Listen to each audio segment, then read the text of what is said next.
Hello everyone and welcome to Helix Plays Games. My name is Richie and joining me this week is Mr. Rob. Hello. No Chris this week because if you haven't heard already, Chris has become a dad for the first time. So massive congratulations to Chris, Mrs. Chris and baby Chris, who is not actually called Chris. Congratulations. Congratulations all three of you. We love you all. I can't wait to meet her. So we've got a great show lined up for you this week where we'll be discussing Starfield finally getting a release date, a Sherlock Holmes game coming out, and Rob, do you like Oreos?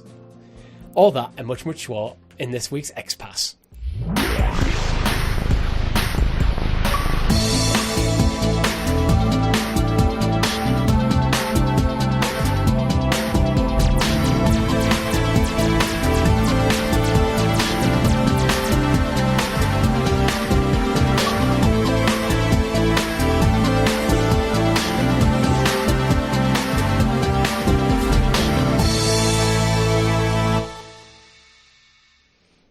Before we get into it, make sure if you haven't already, like the video, subscribe to the channel or your podcast feed of choice with notifications turned on so you're kept in the loop with all of our great content here at Helix Plays Games, such as Talking the PS, where me and Rob this week broke down all the PlayStation gaming news on the blue side of gaming.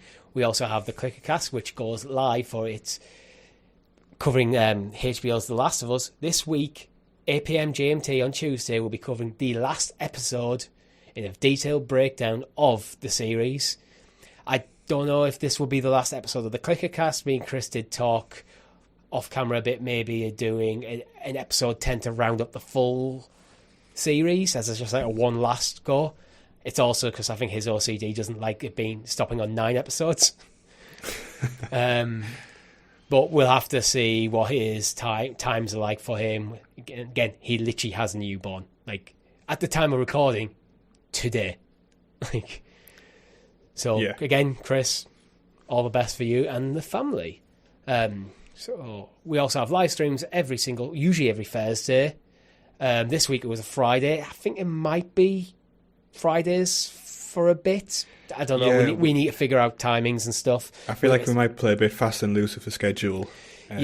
We'll try there'll definitely be a stream as long as at least one of us is available every week, probably either Thursday or Friday.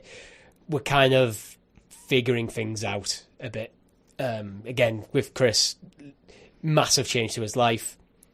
Rob, you've typically not been available for work reasons on a Thursday, so that's why we moved it to Friday, which I kind of work quite well, but we'll see how we go. Just stay tuned, subscribe. This is why you need to subscribe to the channels and all our socials and stuff so you know when this stuff happens, when changes happen to schedules and stuff. All the links for all the descriptions and stuff you need is in the link below, including our Discord server. So Rob, long-winded housekeeping section out of the way, what have you been playing? So, the big headline this week has been Wolong Fallen Dynasty, which Terrible I game. took to... Just because you suck at it. Yeah. So, for my kind of inaugural live stream as like the key player, which had a few technical issues, I'm not going to lie, but one issue I didn't have was kicking ass in Wolong Fallen Dynasty. After kind of half an hour warm-up, I'll give you that. But Wolong Fallen Dynasty is the game that's finally converted me to Soul-style combat. In that kind of banner, should you say. Had a lot of fun with it. I feel like the old kind of timing and reactions from my kind of esports UFC 4 days have been super competitive, and that has kind of fed through to my confidence a little bit. Super game. I'm looking forward to kind of racing our community on who can finish the most bosses quickest. Well, as it stands for us at Helix Plays Games, we have a very clear ranking in terms of ability. You are the top of the pile in terms of ability on Wolong, followed by Chris, who is just Wolong. Okay, you're just Wolong. I thought I was taking the title. Other games, you currently hold the title till we next play another game. Do you hear that, Chris? I own the title. Yeah, I'm giving you this new invention of this title. You are currently the best video gamer among us until next week when we'll play something else. And I will go back to being routinely terrible at games. This is where you're going to insist we play racing games, isn't it? So you beat me in King. No, just mobile along. We'll do co-op. We can't, because I'm at the bottom of the pile because I can't beat the first boss. And I've officially kind of thrown in the towel emotionally. I really tried. I tried. Yeah. But if anyone wants to watch back the live stream, you'll hear Richie kind of in the stream how frustrated he gets at some point. And there's a part where he starts almost like accusing me of like lying to him about the features of the final boss. You said in phase 2, half elf, you just need to smash one button and it's done. It's the way you said it. It's like, Rob, he's down to half health. Why is it? Yeah, I might have actually an alternative view of that same live stream because I recorded my footage at the same time. I don't know whether it's going to go live. If it goes live, it will be just a members only thing because it's kind of a wee bit of content because it's literally the same conversation that me and you have, Rob, in the actual live stream. It's just with the gameplay switched out to my gameplay. So I think I might just push that as a members only bit of content. As like, you know what? Here's me suffering for 2 hours fighting one boss. That would be nice for Helix Heroes. If there was more content than literally just the same fight repeated for 2 hours, I might consider of actually polishing it up and pushing it as like a proper Let's Play. But it's just like, nah, it's not really good content. But members, if you want to watch me suffer, you can have it. So what have you been playing? After that live stream, I needed to chill out for a bit, so I just went back to Hogwarts Legacy, which stepped down, which was so much more relaxing. I could just went to grow back and grow some herbs. Yeah, grew some herbs, made some potions, and just Yeah. annihilated some like ashwinders. It was kind of relaxing. But from that, I've been learning to play the piano. As you can see behind him. I have a piano now. I have bought a piano. Chris bought a child. Well, made a child. I bought a piano. Yeah. To be clear, Chris did not buy a child. Yeah, he didn't. For anybody who's on like a phone to somebody. Yeah. Right? Yeah. Chris bought a child. I made a piano. No, it's the other way around. He made a child. I bought a piano. The two aren't actually linked at all. I've always wanted to learn, and I finally just went sod it and bought one. Which is the way everybody should approach life. Yeah. So other than that, a bit of FIFA here and there, usually during the week. When I've only got half an hour to play a bit of FIFA. Nice pickup game. Yeah, it is that kind of like, I buy FIFA every year, and I'll probably put maybe about 80 hours a year into it. Spread out literally across 12 months. So that's why I don't really mind paying it for it every year, because I will just play a few games, put it down.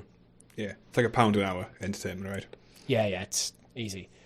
But Rob, would you like to introduce us to the excellently exuberant excavated Xbox expose, aka the news? The news. And as always, our news section is brought to you by our Helix Heroes, which you can join for as little as 99p. Gives you early access to some of our shows, such as Talking the PS and custom emojis in the chat. And also Rob's Undying Love. Links are in the description for everything you need below. So, Rob, out of interesting, the kind of news jingle that we have for every show, you've done both of them tonight. Which do you think's the hardest one? The Xbox one, just from an experience perspective. Yeah. But, like, I feel like the XXX type of, like, pronunciation, like, has a bit more weight, and you can, like, from a performance perspective, I feel like you can really expand on the delivery of excellently exuberant in a way like you just can't with properly perused. So. I mean, I can still do the Super Sexy Special Stadia story segment. Like, I've said this so many times that like over the span of like 2.5 years, I think that show ran for. It's like I don't even have it up in front of me. I could just roll it off like that. It's just like.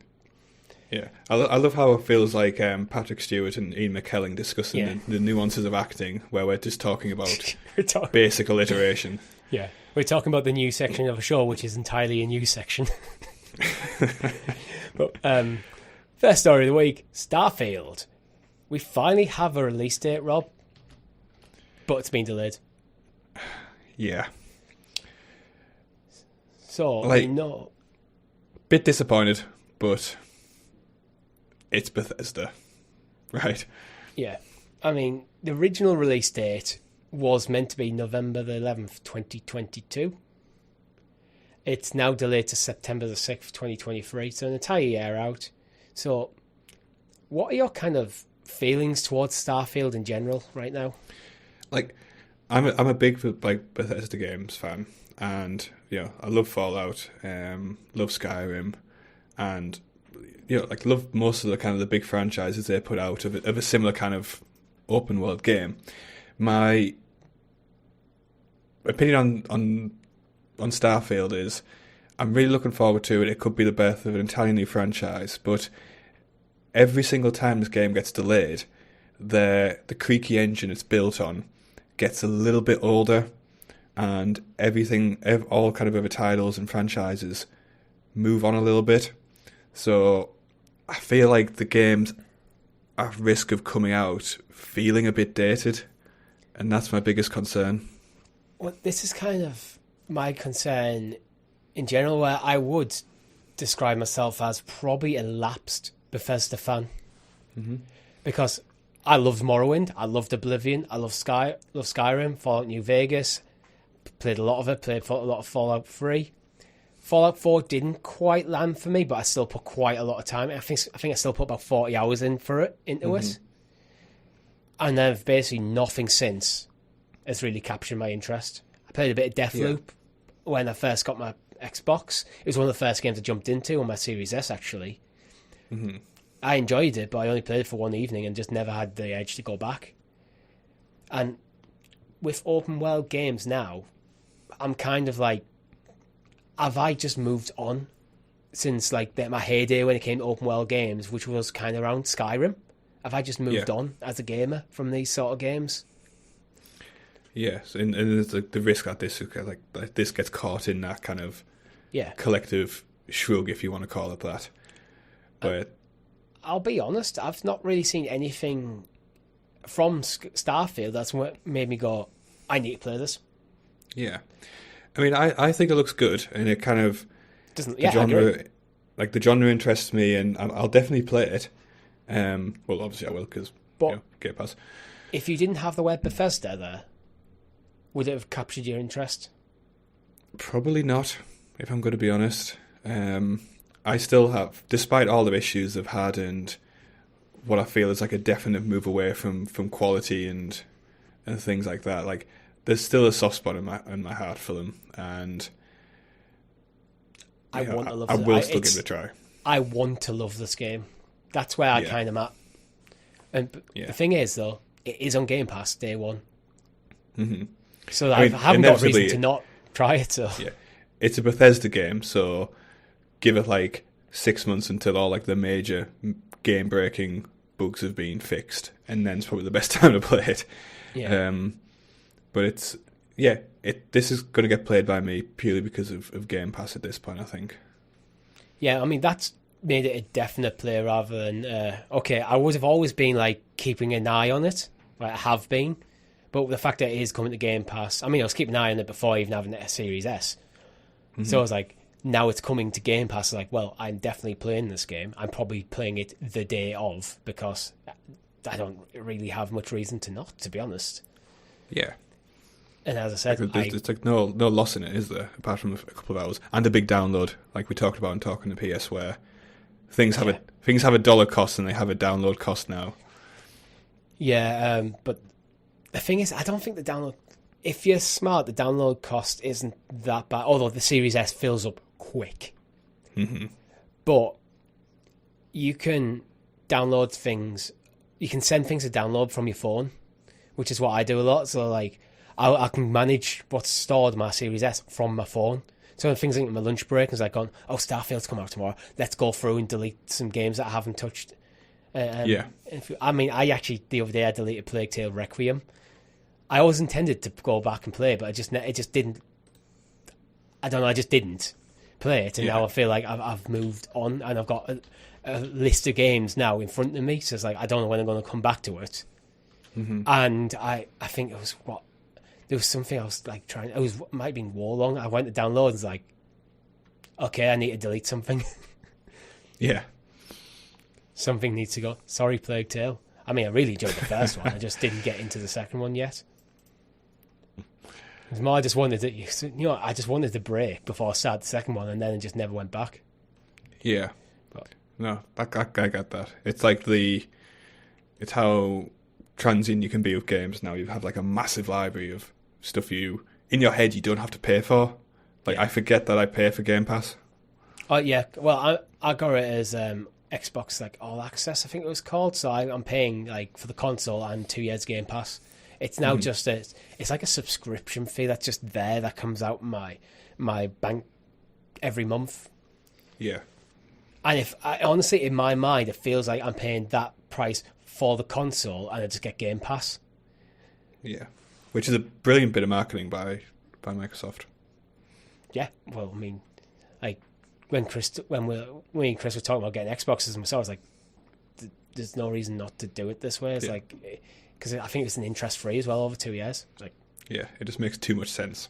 Yeah, it's just let's just split the cost rather than being massive outlay. It means I can get it now. Like, okay. All right, moving on though to Redfall. So Redfall is getting crossplay. Now, my thing with this is, I know it's kind of like, it is still like in that situation where it is an announcement that a game's getting crossplay, but do you think this should just be the default?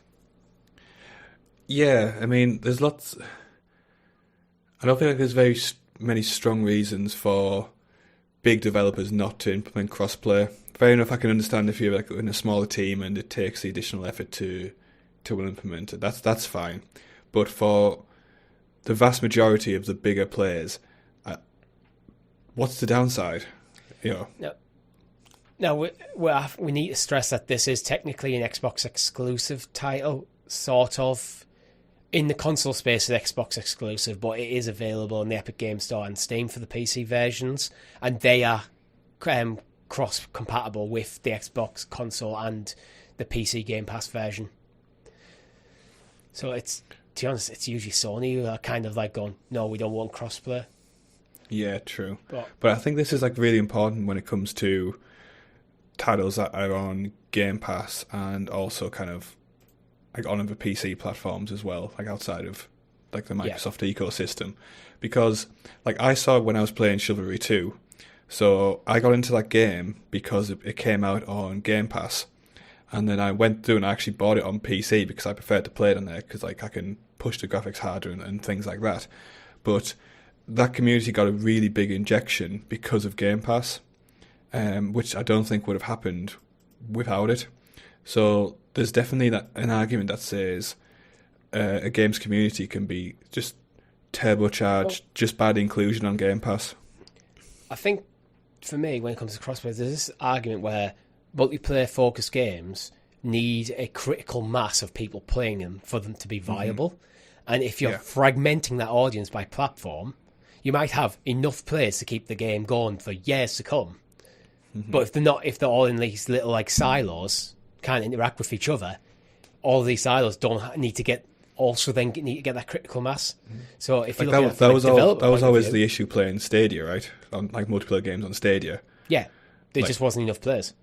Yeah, and you were just like fighting bots or just sat in matchmaking lobbies for forever.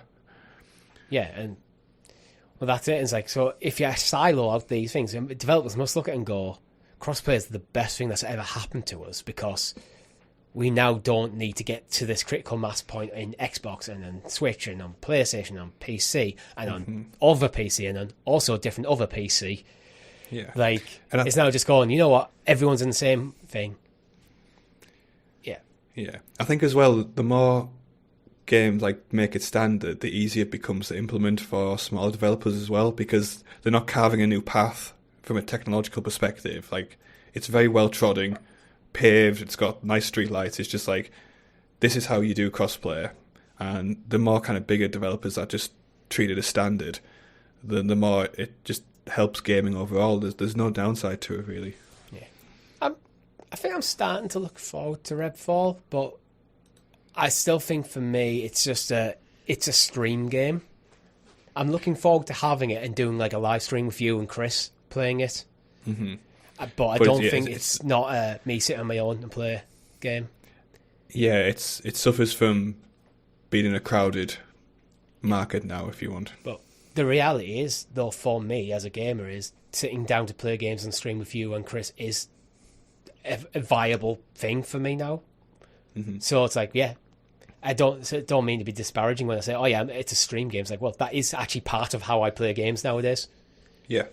And it has been for the last like 3 years. Like, so it's like, yeah, that's. Yeah, I will say that was an experience being like the I guess the guy hosting the stream last night, where I performed so much worse, which I assume is just like an acclimatization thing to get used to like managing all the different kind of screens you're doing, whatever. But for anyone who hasn't streamed before, like at any given time, you'll have the game up, you've got the chat up, you've got to keep an eye on the cameras. Occasionally, OBS just throws a wobble.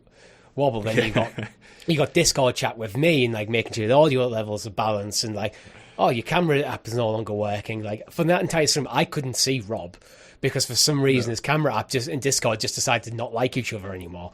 Yeah, it was crazy. But I remember I went into like that Warlong boss fight, which I got killed at. Like I gave up on last night, and I did it in 2 tries because my attention was focused. So yeah, I'll become a stream gamer. You're also not just playing a game; you're performing. It's not a performance as in we're acting, but you are on camera. You are trying to entertain as well. Like you juiced up a little bit.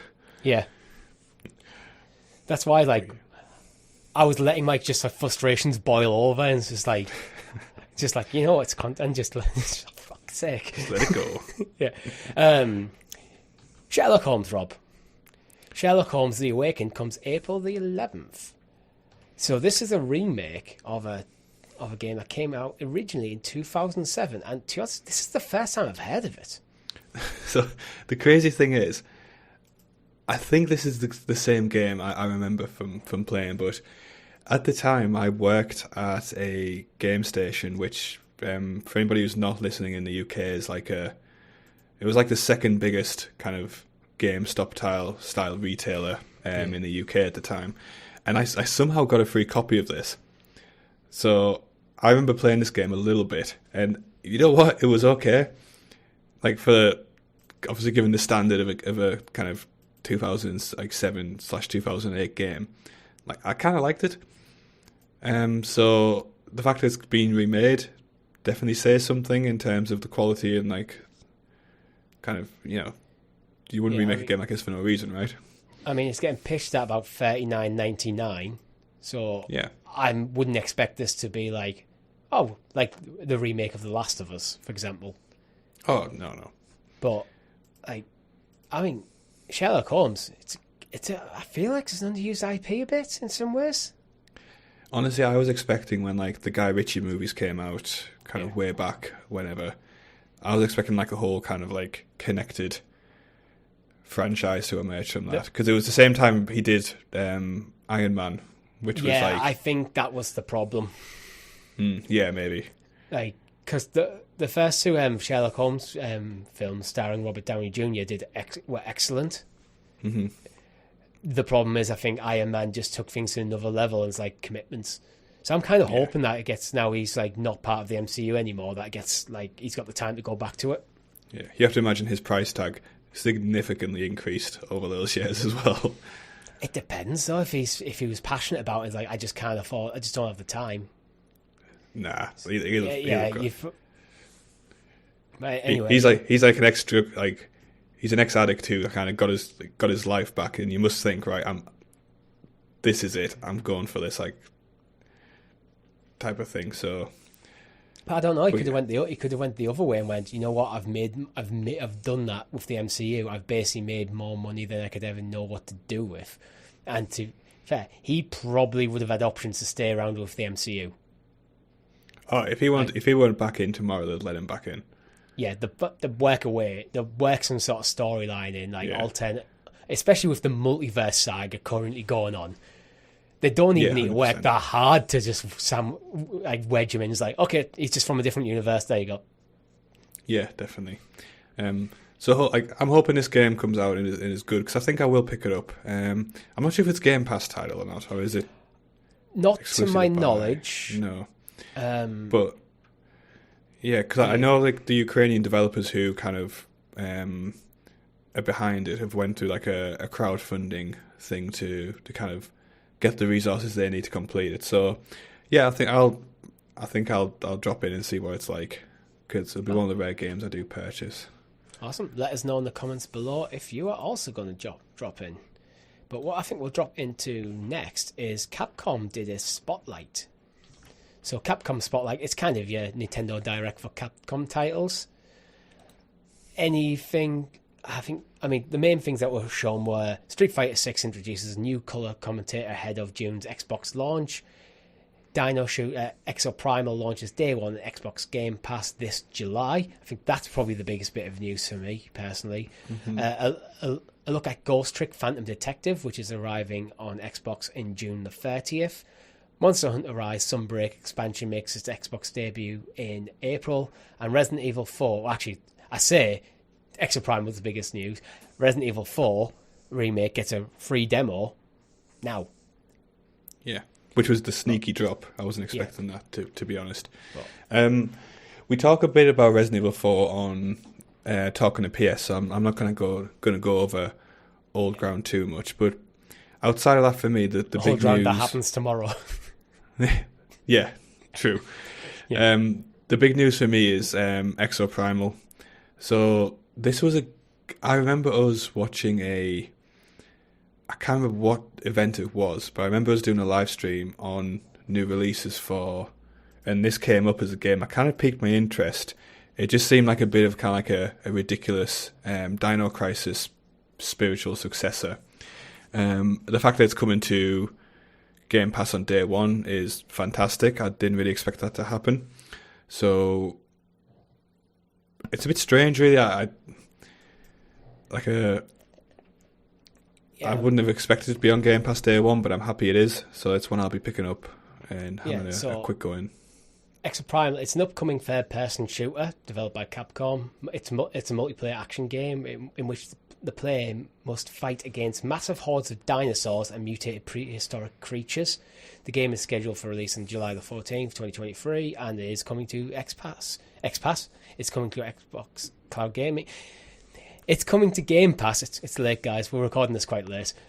Game Pass. It's coming to Game Pass day one. So yeah, I think I kind of forgot about this game that was coming then until this showcase. But yeah, it looks like the rest of the news is a bit kind of obviously excluding Resident Evil, which is if you Street Fighter, things like Street Fighter news, I always kind of think of, if you're into Street Fighter, you've probably already heard about it before this show. Mm-hmm. Is anybody still playing Monster Hunter? Probably, yeah. Probably tons of people. It's that kind of, I think these are sort of like cult following games where the people who are into them just buy the game, stay involved in that game. Yeah. So this is the thing about Capcom. I find it very difficult to kind of gauge how much kind of impact Capcom has on the gaming market overall. I mean, obviously they have their surefire hitters, kind of all the Resident Evil remakes and a couple of other titles, but I mean, I'd put Monster Hunter in the surefire hitters because it does big numbers every time they bring out a game. Yeah, true. But it's very hard to kind of figure out where Capcom is as a company at the moment and kind of where they want to go, I guess. Because you can't really compare, you can't really put them next to kind of the mega studios in terms of output. But then it's they're not. You kind of want to. I know what you mean. You kind of go, well, they're not kind of regularly pitching up against to the quality of things like Naughty Dog, but then the Resident Evil games, the remakes, kind of are in that kind of category, to be honest, in terms of polish and how they play. And then you get other stuff that is just like way down in terms of it's just got such a broad spectrum. It almost feels like they just do anything. They just do like, whatever the hell they like. Like Exoprimal, like is a weird title that kind of fits in that category, because it's like, I'm not sure who they're making the game for. I'm not sure kind of what existing audience is demanding a game like this or that type of thing. Sometimes it feels like they just kind of throw some concepts out there and see what sticks, and then inevitably jump back to the Resident Evil remakes. Yeah, I mean, there's actually an open beta test going on till the 19th of March, between the 17th and 19th of March. So if you are interested in Exoprimal, you might want to check out the beta test. Just go to Capcom's website. Absolutely no chance in hell I have time to. No, me either. Like, I've looked at stuff before, like, because there's websites and stuff you can use to get involved in more open betas and stuff. It's like, I just do not. I don't even have time to play the games I buy. Never mind. Yeah. like, I'd love to have the time to actually do stuff like that, but that's kind of like, if I win the lottery, maybe this is something I'd do, like, sort of situation. Like, you know, when you I need something to fill up my days a bit. Yeah. No, I completely get that. But let's move on now to another showcase. This time, Paradox.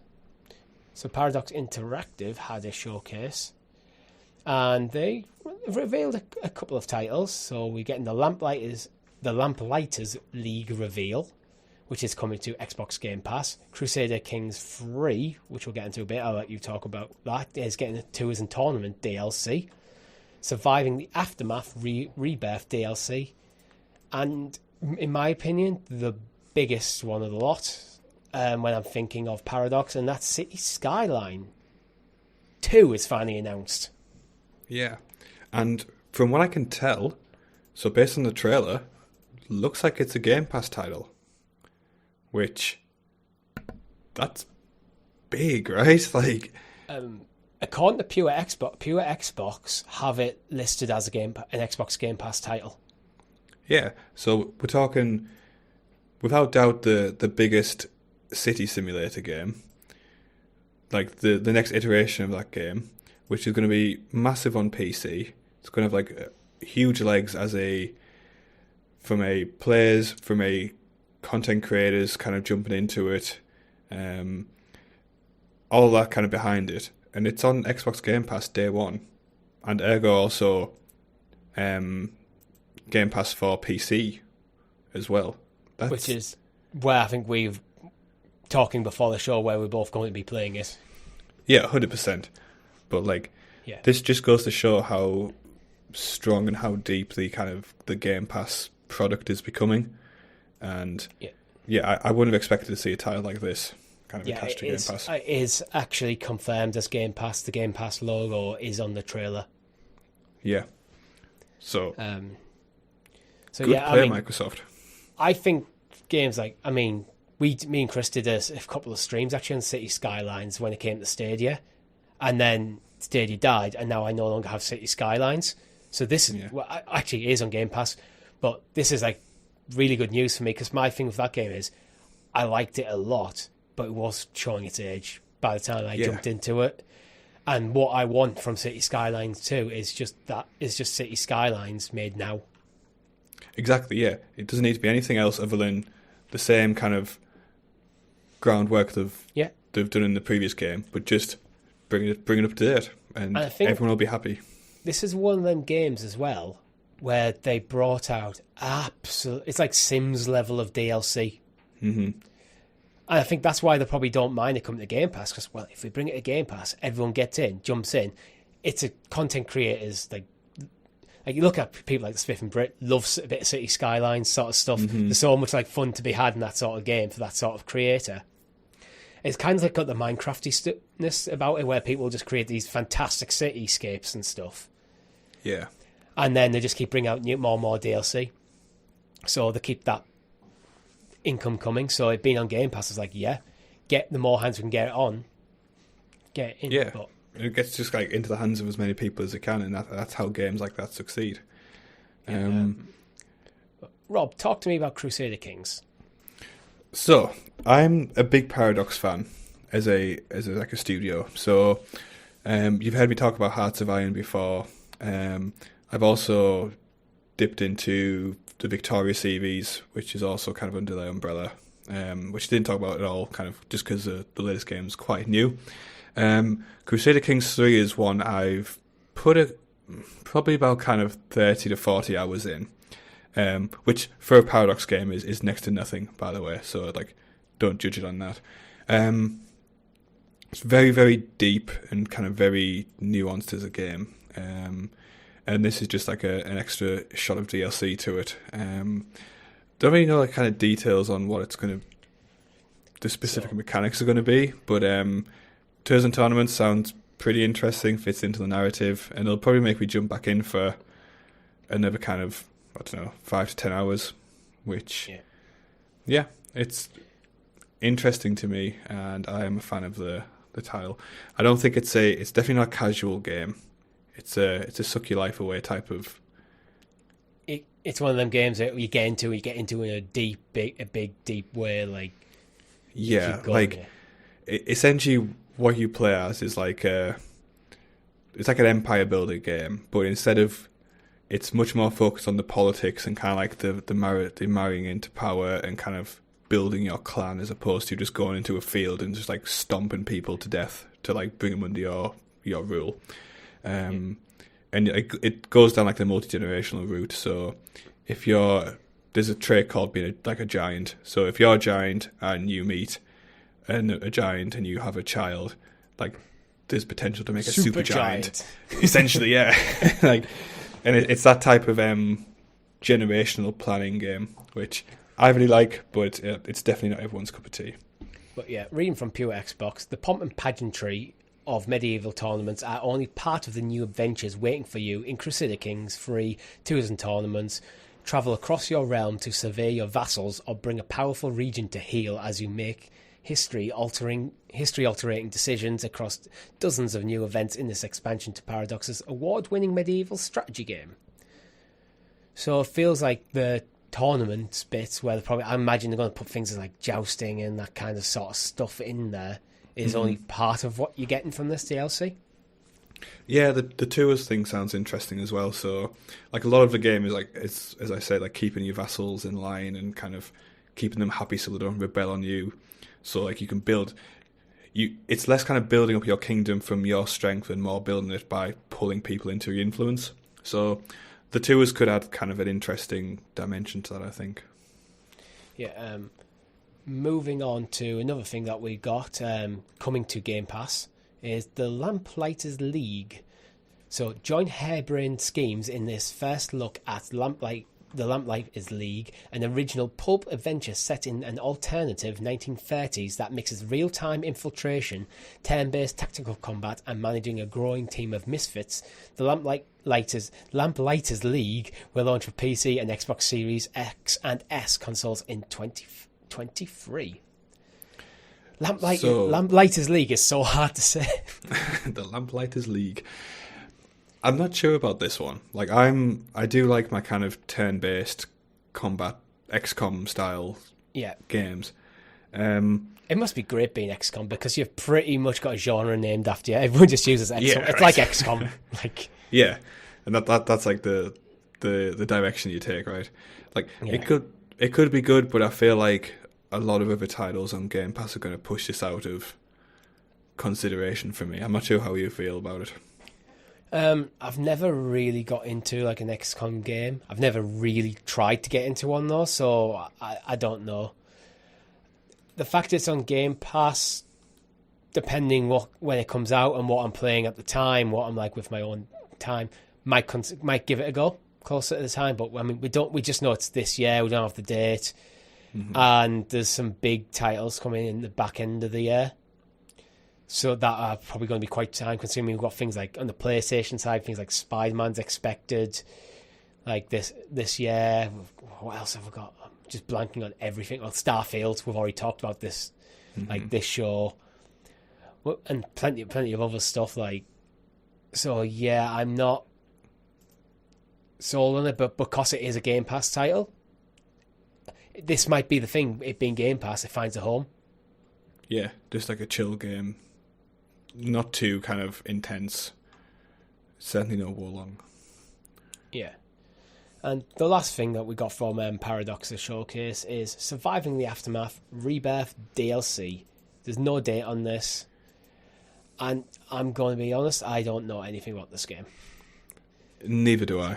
So, for the longest time, you strive to survive the aftermath on planet Earth. Now, thanks to your knowledge, skills, and leadership, you can finally look forward to a new chapter for humankind. Rebirth is your mantra, your goal, the dream that will make you overcome all the new challenges for your survivors and all of humanity. The problem I'm having is that's a lot of words that I have no context for the meaning on. So, sorry, Surviving the Aftermath. Let us know in the comments if you've played this game, what the game is, what it's about, because I actually just generally didn't have time, unfortunately, to do more research into it. Oh, it's a city builder. It's a city builder simulation strategy survival war game. They're just the tags on Steam. Yeah, it's not one for me. I'm too packed with titles. So, survive and thrive in a post-apocalyptic future. Resources are scarce, but opportunity calls. Build the ultimate disaster-proof colony. Protect your colonists and restore civilization to a devastated world. This might be kind of like City Skylines, but post-apocalyptic. Yeah, it's not going to make its way into my my player kind of rotation, unfortunately. But best of luck to it. Yeah, moving on. We're sticking with showcases now. We have got confirmation that we will be getting a Microsoft and Bethesda showcase this summer during E3, but not part of E3. That seems like a bit of a stomp, doesn't it? Yeah. Like, there's been a lot of whispers. There's a lot before pre-COVID. There was a lot of whispers as is E3 dead? From like games press people being involved in it a long time, like as kind of like outsiders to that kind of bubble. It's like, what do you mean? Instead, there's like thousands of people go every time. It looks massive. I'd love to go. Mm-hmm. COVID's kind of changed. I think it's probably maybe accelerated that. And like, yeah. So, do you remember the movie Me, Myself, and Irene with Jim Carrey from like the early 2000s? Yeah, there's a scene there. There's a scene where like there's a cow laying on the side of the road, which is seemingly being hit by a car, and he's like, "Oh, we need to put this out of its misery." And it just, no matter what he does, it just doesn't die. It feels like that's what E3 is going through at the moment. Like, yeah, I think one thing that COVID has done is because couldn't do E3 in. Like, people couldn't do E3 in person, so that side of it went. So developers had to kind of, okay, we're not doing a stage show, how do we still, like, get people hyped up about our games? I mean, Nintendo already had the answer. Had the answer for a long time, where Nintendo Directs. Yeah. This is how we get people hyped for our games. We put on a mini showcase that sums up a handful of games. We can do lots of different stuff with them, but we'll basically effectively produce a video that goes, right, this is what you should be excited coming to our platform. PlayStation, Xbox is doing it now. Then you've got like third-party publishers are starting to produce their own stuff. And we've already talked about Paradox and Capcom doing showcases in this like show. Yeah, I feel like the format of the medium has just moved on from a place where E3 can actually be. Yeah, like I'd love to see it at its peak, but this kind of sad, limping version that is what it gone. It was kind of like, I think with E3, it was one of them things you look forward to every year as just like a game, because like everyone was saving up all the big stuff for E3, so you knew there was going to be hype moments throughout the week. It was like. It was like gaming Christmas condensed. Like every big publisher was going to be announcing some huge stuff going forward. So it's like practically every day is like, oh my god, you're doing that. Or what you're doing with that? That looks awesome. But now that's kind of spread out more generally across the year. Yeah. But I mean, it does feel like Microsoft's kind of gone, well, we are going to do something like that we would have done at E3. but there's no reason for us to be involved in E3. Kind of just feels like a massive nail in the coffin. Yeah, and I think that with like, if you're trying to look like a big serious game developer, and all the other big serious game developers have left that format, you staying in it kind of puts you out of the category of those people. So yeah, I think it's just right that people move on from it. Yeah, I think, to be honest, it's probably ultimately financial, because they have to pay a lot of money to be involved in E3, and then they still have to produce the showcase, or we could not pay that money. It's like, do I just do a thing where like I don't have to pay as much, I can fully control everything about it because it's my own showcase, like, and E3 doesn't have like the big audience it used to have. There's really no upside for most publishers now. As it stands, the only big publisher I can find that's confirmed for E3 is Ubisoft. Yeah. Sorry, I was building up a sneeze while I was saying that. So only one big publisher is confirmed, and I'm pretty sure Xbox are out, PlayStation were out last year. I think Nintendo are also out. Yeah. So it's just let it go. Yeah, it's kind of. But then, what happens then with like the ASA? Because they are technically a non-profit organisation that does a lot of the certification of, like, especially in America, of stuff, and E3 is one of the things of how they make money in order to survive, so they can operate as a non-profit. I guess the fees go up. Like, that's it, right? Yeah, maybe this is just like they need to find. It just might be just one of them natural things where they just now need to find a way to. Well, you need now to find a new way to generate revenue. It's transition their kind of entire business away from, which should have always been seen as a bonus stream of income as opposed to their core business, right? Yeah. Anyway, moving on. A few more stories this week. Gollum. So Gollum, we got a new trailer for it, and it's starting to look a bit more polished, actually. It looks good, right? I was pleasantly surprised when I saw this drop. Yeah. It's a game I've always struggled to get hyped about. Like, I loved a Lord of the Rings franchise, like most people do, but Gollum just felt like a little bit of a strange title that was supposed to be out a long time ago, which,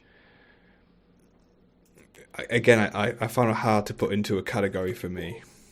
I mean, Chris brings this up every time we talk about Gollum, and this was one of the... I think this was actually the first next-gen title to be announced. And now we're basically 2 years into the current console generation. Yeah. I mean, as I say, it looks good, but I don't think I'm going to be getting it. Like, no matter how good it looks, I think I'm just mentally checked out of the game, which is a shame. What about you? I think I'm the same. It's like, I think there's something about the character of Gollum doesn't... I like Gollum as like an antagonist that turns up occasionally.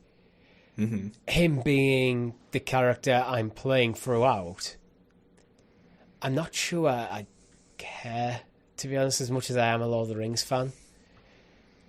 Yeah, I don't. There's not. I haven't got that attachment to Gollum. I'd love to play a game as Gollum. Yeah, like I always got pissed off when Gollum turned up in Shadow of War. Like, yeah. The follow Gollum around as he says annoying things kind of got old real quick. So yeah, I'm not a particular fan of the character.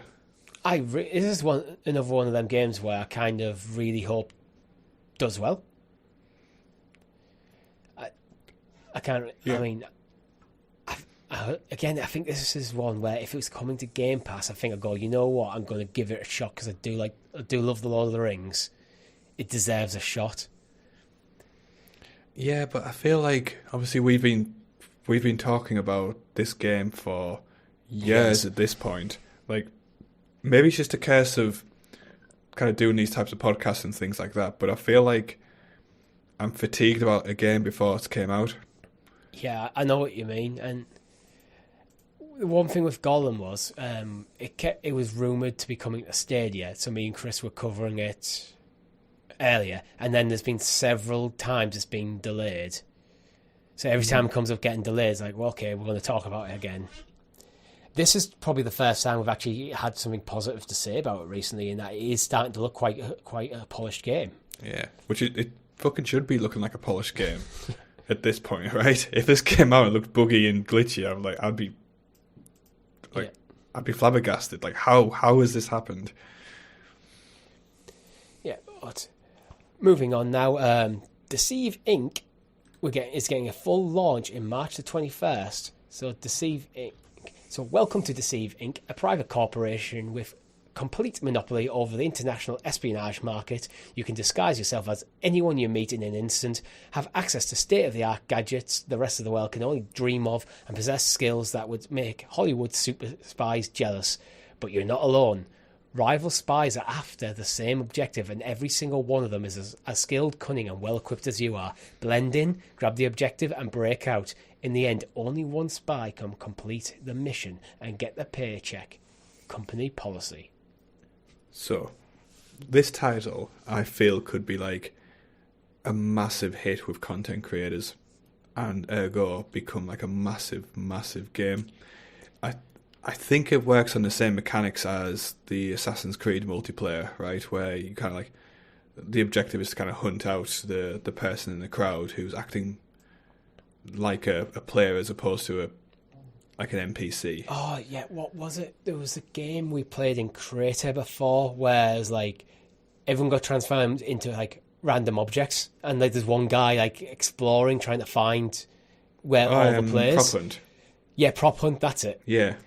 It's kind of in the same vein where this is like, okay, he's the objective, chuck a load of players in, and you need to get to the objective first and get out without getting caught by each other. Yeah, and it's like the psychology is like you can't act too much like an NPC because you'll never get to the objective in time, but you can't act like a player because you'll just be immediately spotted and stabbed by all the card players in the server. Yeah, it feels like a game where it's going to be a game that's like creates such epic moments, like as you mentioned, like things on stream and content creators, like like them sort of reactionary moments. Oh, so close, kind of sort of stuff. Yeah, I think a beta is not too far away, if I'm not mistaken. So this is definitely going to be one I check out. I love these types of like deception titles, especially when you play as a group on stream. Well, the beta is actually March the 10th to the 13th. So we're recording this on March the 11th on Saturday. So Rob, you might want to get in tomorrow because probably by the time this goes up, the beta's done. Yeah, okay. I'll see if I can carve out some time tomorrow.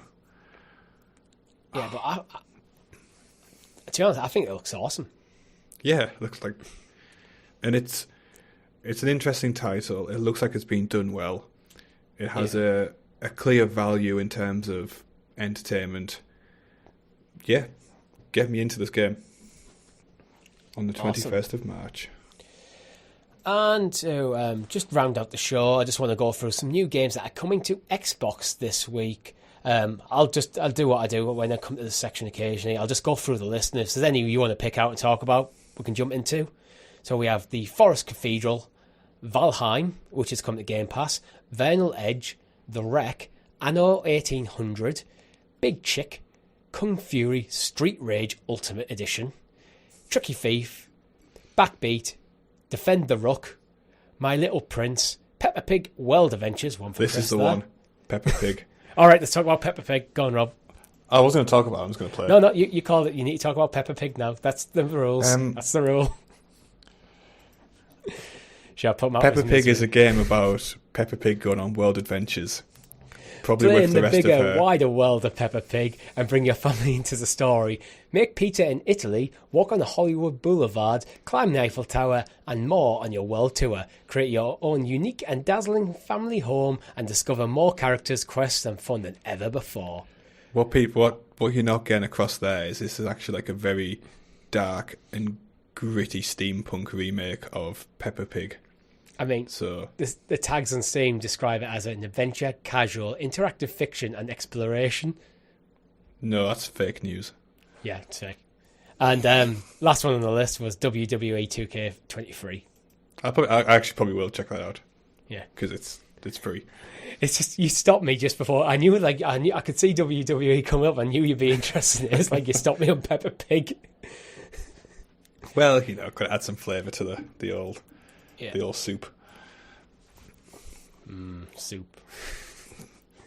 We also have some games leaving Game Pass. All of these games will be leaving on the 15th of March. So we have F1 2020, which is part of EA Play, Goat Simulator, Kentucky Route Zero TV Edition, Marvel's Guardians of the Galaxy, Paradise Killer, Young Souls, Undertale, and Zero Escape, the non-Ari games. And we've also got the titles from March's Game Pass revealed as well. Do you want to run through or should I? We can run through them. So there's Guilty Gear Strive, Dead Space 2, Dead Space 3, Valheim, as I've already mentioned, Civilization 6. Hey, I have Civ 6 now. This is what I was saying. I sound upgrade from Civ 5. And Ni no Kuni 2. I did try to play Ni no Kuni 1 before. When I think it was like last year into the year before, I went through a massive JRPG binge, going into loads of long running franchise I'd never played before. Ni no Kuni is one I jumped into. It just didn't quite hit for me. It seemed like a really good game for someone who is a massive Disney fan. Okay. And I don't mean traditional Disney. It's like fairy tale-y kind of Gotcha. stuff. Okay. Yeah, that's Which not is me. it's absolutely cool game. Just wasn't what I was looking for. Valheim is a massive title. Massive cult following on PC. Civ 6 is Civ 6. I'm very excited to play that. Lots of Dead Space. This is pretty good actually. It's a good list, right? Yeah. The more games I've said, that's good. Guilty Gear Strive. I don't Never heard know of as that much myself. about them. Yeah. Let's have a look, see if we can find some info on Guilty Gear Strive. I love Steam. Steam's a very useful place to go to. So Guilty Gear Strive is the cutting-edge 2D, 3D hybrid graphics pioneered in Guilty Gear series, has been raised to the next level. It's a fighting game. It's a 2D, 3D anime fighting game. Very positive reviews on Steam. So if you're into anime fighting games, give it a go. Give it a try. Yeah, there's no reason not to. And last story, just to round up the show. Rob, do you like Oreos? I do like Oreos. Why do you ask? Would you like an Oreo Xbox Series S? No, but I appreciate the option to say no. Right. So looking at the pictures of this, and I encourage anyone listening to this line to just search for this and look at the images of your own. It looks like they've just took a Series S and just put an Oreo around it. It's just literally it's just like a case around the Series S. It still looks better than the PlayStation 5. Looks delicious. The controller doesn't actually look too bad because the controller's it's a black controller with just white milk splashes on the handles and white accents. It looks all right actually. But yeah, You gonna buy one? no. These aren't let's be fair, these aren't for people to buy. These are just things that Microsoft seem to do because I don't know. It's PR benefit, right? It's PR, yeah. Microsoft's doing crazy stuff. They seem to have a run of stuff. I mean, this is probably better than a controller hoodie. Because at least you could argue this is ornamental. And it looks like it's designed so it won't impact your cooling of your console. Good to know. Yeah. But I think that's all we have time for this week. If you've liked the video, make sure you hit that like button and subscribe to the channel, and consider becoming a member for as little as 99p. Make sure your notifications are switched on the YouTube channel and in your podcast feed of choice. We also have a Discord server where you can tell Rob how much better you are than him at Warlong Fallen Dynasty, and why he should commit to playing Peppa Pig World Adventures when it drops on Xbox. Thank you very much for watching. My name's been Richie. And I've been Rob. See you later. Goodbye. Bye-bye.